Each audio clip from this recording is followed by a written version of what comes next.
ஏன் விஜயை ஏற்க மனம் மறுக்கிறது?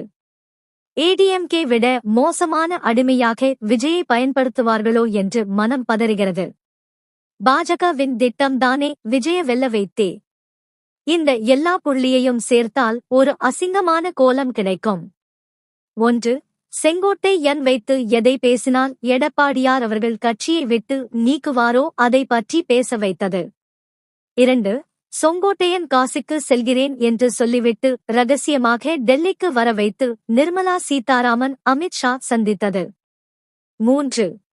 செங்கோட்டையனிடம் நீ விஜய் கட்சியில் சேரு, அங்கு வழிகாட்டுதல் கொடு என்று உத்தரவு. 4. அதேபோல் மத்திய நிதி அமைச்சரகம் கீழ் வேலை செய்து கொண்டு இருந்த அருண் ராஜை விஜய் கட்சியில் சேர வைத்தது. 5. விஜய்க்கு உள்துறை சார்பாக வாய் பிரிவு பாதுகாப்பு கொடுத்தது. 6. விஜய் கட்சிக்கு கேட்ட விசில் சின்னத்தை ஆட்சேபனை இல்லாமல் கொடுத்தது. 7. கரூர் சம்பவத்தில் திட்டமிட்டு வடநாட்டுக்காரனை வைத்து சதி செய்து எங்கே அந்த வழக்கை தமிழ்நாட்டு போலீஸ் விசாரித்தால் குட்டு வெளியே வந்துவிடுமோ என்று பயந்து அவசரமாக சிபி மாற்றி பாஜக வழக்கை தங்களிடமே வைத்துக் கொண்டது. 8. விஜய் உறுதியாக வெற்றி பெறும் வேட்பாளர்கள் பனையூர் வர வேண்டும் என்று சொன்னது. 9. செங்கோட்டையன் நயினார் வெல்ல மாட்டார், அதிமுக 3ஆம் இடம் செல்லும் என்று உறுதியாக சொல்லி வந்தது. 10. பாஜகவுக்கு வேண்டிய கருத்து கணிப்பு நிறுவனம் ஆக்சிஸ் மை இந்தியா மட்டும் விஜய் ஆட்சியை பிடிப்பான் என்று சரியாக கருத்து கணிப்பு வெளியிட்டது. 11. கோவை, திருப்பூர், ஈரோடு போன்ற கொங்கு மண்டலத்தில் பாஜகவினர் தங்கள் வாக்கை விசிலுக்கு செலுத்தியது. 13. விஜய் யார் பணம் கொடுத்தாலும் வாங்கிட்டு விசிலுக்கு போடுன்னு சொன்னது. 14.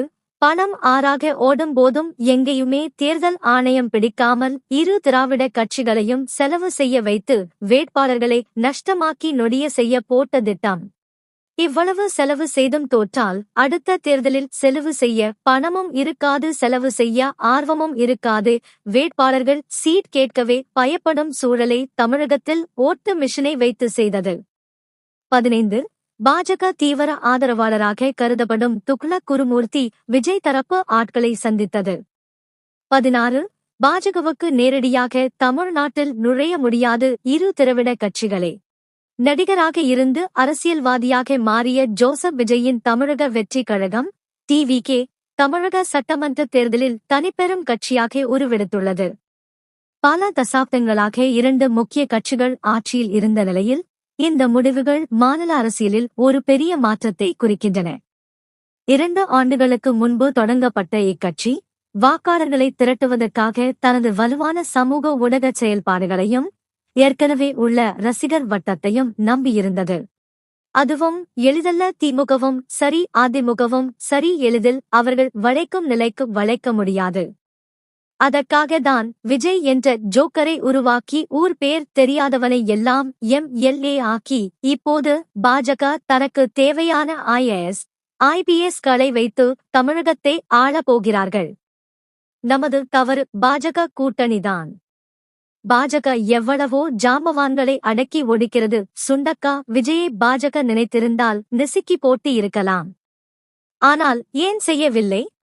இங்கு விஜய் பாஜகவின் பினாமியாக இருந்து விஜய் என்ற திரைக்கு பின்னால் பாஜக ஆட்சி நடத்தும் திமுக பாஜகவுக்கு தேவை. அவ்வப்போது திமுக ஹிந்தி சனாதனத்தை பற்றி பேசுகிறார்கள். அதை வைத்து வழக்கில் பாஜக வெல்ல பயன்படுகிறது.